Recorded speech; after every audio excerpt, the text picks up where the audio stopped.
Hi there survivors. Many players are having serious problems finding legendary sigils in the Stygian Restricted Area due to aggressive squads.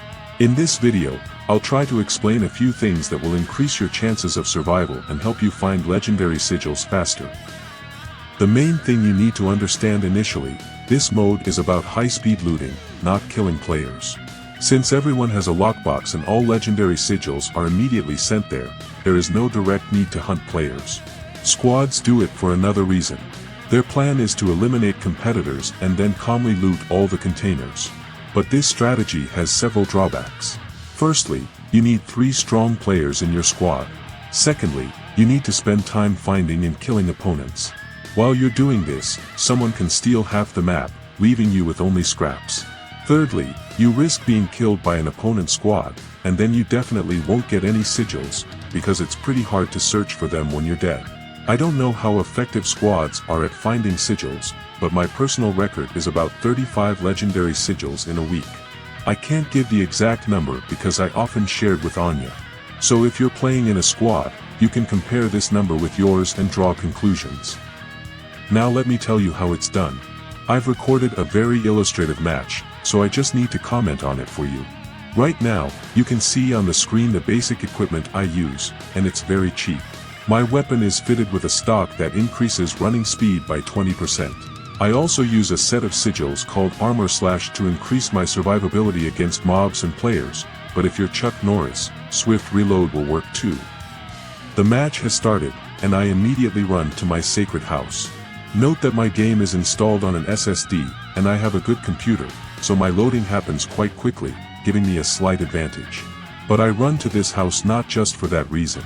As I mentioned, for squads spawn on the map simultaneously, 2 on one side and 2 on the other.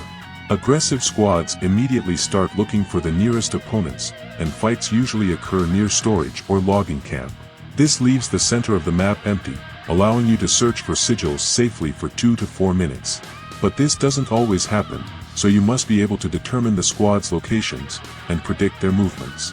So I always run to this house to maintain a positive coin balance. Here I can get gold items from the treasure chest and safe, as well as important electronics from the computer and radio station, which can be exchanged for legendary sigils with Catherine. These items sell very easily and quickly on the black market, so if I manage to loot all 4 objects and put the items in the lockbox, my coin balance will stay positive even if I get killed. Unfortunately, in this match I encountered an armed player at the entrance to my house, so I quickly set a mine to delay him and like a professional ninja escape over the rooftops. Some players think rooftops are a bug, but they're not. I've researched the map in peaceful mode very thoroughly and found that some rooftops are completely blocked by so-called invisible walls. This tells us that the developers intentionally left ways for those in the know, so there's nothing wrong with using them. Now I hear gunfire and see that my random teammate is dying in the dock. This means the squad has split up and is going to clear the entire eastern part of the map, so I quickly change my route and go to loot the refinery. Pay attention to this moment, it's very important.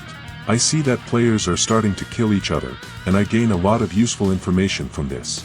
None of them are my teammates, so I understand that this firefight is happening on the other side of the map.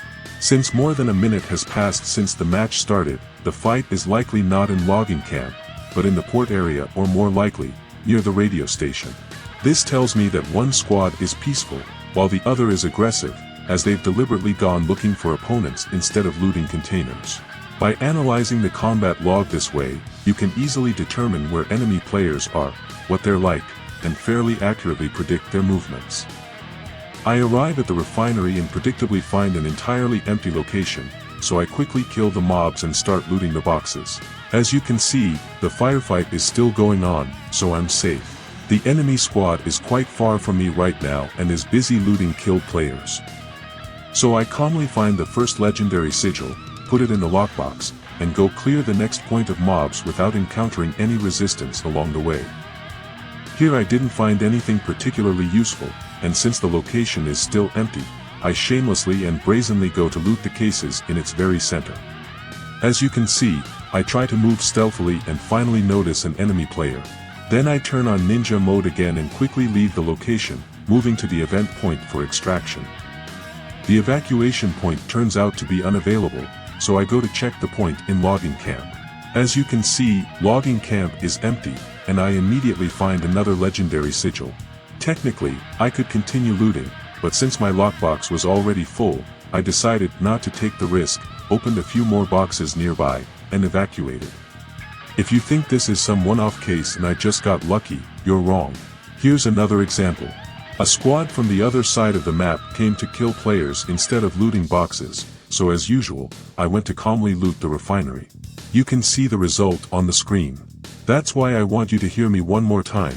This mode is not about fighting players, it's about fast looting.